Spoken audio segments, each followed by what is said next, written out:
Well, meanwhile, the Israeli army says it's detected missiles being launched again from Iran tonight. For the very latest, let's cross live to Jerusalem. France 24's Noga Tarnopolsky is standing by for us. Noga, let's begin with the situation in Lebanon.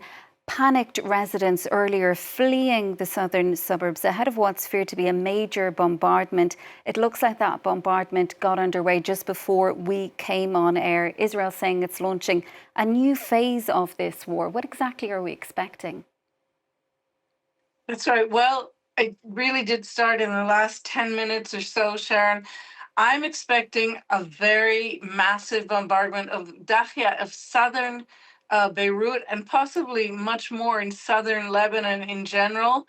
The Israeli incursion right now is pretty much unprecedented. The simultaneous evacuation notices given by the Israeli army to residents of all of southern Lebanon, and then a few hours later, excuse me, to residents of southern Beirut have left Lebanese with not a lot of space of where to go to. And I've even seen images of some Beirutis simply standing by the Corniche, on the coast of Lebanon because they have nowhere to go and the traffic jams were so bad. But if we take the Israelis seriously, and I think after the last few days we should, this is going to be possibly an unprecedented bombardment.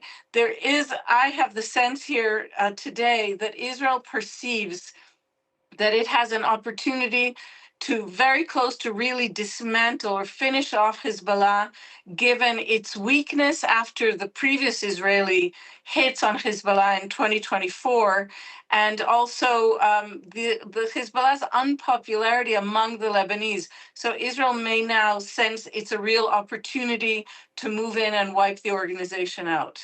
Unprecedented strikes, as you say, Noga. We've been hearing suggestions in the US that this campaign could last up to 8 weeks. Israel is saying it could be, this could continue for 1 week or 2 weeks. What is the actual situation here, and how long can Israel keep up this campaign? The finance ministry there saying today that the war is costing the economy up to $3 billion a week. Right, $3 billion, which is astonishing. I think that the United States is going to be the guide on this matter and not Israel. Israel may end up going into even worse debt than it already went into in the last 2.5 years of war against Hamas. And it also has significant U.S. support. But it is, as you say, both countries are really burning through enormous resources at an incredible pace during the last week. We heard from CENTCOM today, the U.S. Central Command, that they're gearing up for 100 days of war.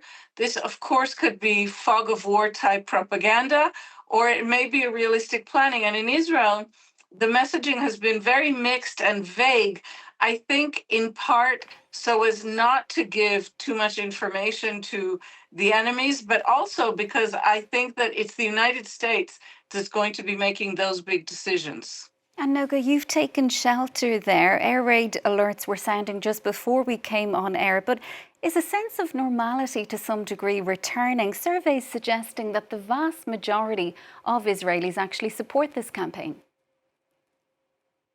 That's right. Israelis across the board perceive in Iran an absolute threat to Israel, an existential threat. And the vast majority of Israelis, more than 70% of Jewish Israelis and more than 40% of Arab Palestinian Israelis believe that this is a justified campaign. But very interestingly, Sharon, in the political polls that have just come out today, the first one since the war, this part of the war began, it's not shifting Israeli political allegiances. So Prime Minister Netanyahu personally and his political coalition are not getting more support from Israelis. So you're seeing support for the idea of this war from Israelis across the board, by and large, but I'm not sure how deep that support will be, given the lack of confidence that Israelis feel in general in this current government. Noga, for now, thank you. Always good to speak with you. That's our Jerusalem correspondent, Noga Tarnopolsky. Do stay safe.